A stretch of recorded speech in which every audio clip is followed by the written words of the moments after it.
বুলবুলের? তা তোমার মেয়ে তো একাই আসলো, কোথায় তোমার গুপ্তধন বুলবুল? এরপর হাফসা তার বাবাকে সব কথা খুলে বলে।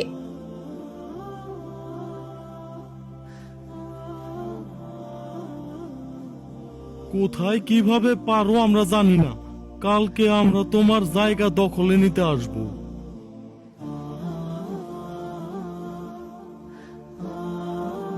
চলো মা, আমরা গিয়ে দেখে আসি বুলবুলকে বাঘে খেয়ে ফেলেছে নাকি এখনো বেঁচে আছে। হাফসা ও খলিল মিয়া বুলবুলকে খুঁজতে বেরিয়ে পড়ে। বুলবুল, কোথায় তুমি? আমরা তোমাকে নিতে এসেছি।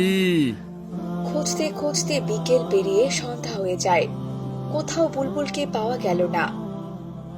খলিল মিয়া তার পরিবারের সবাই চিন্তিত মনে বসে আল্লাহ তাআলার কাছে সাহায্য চাইতে লাগলো।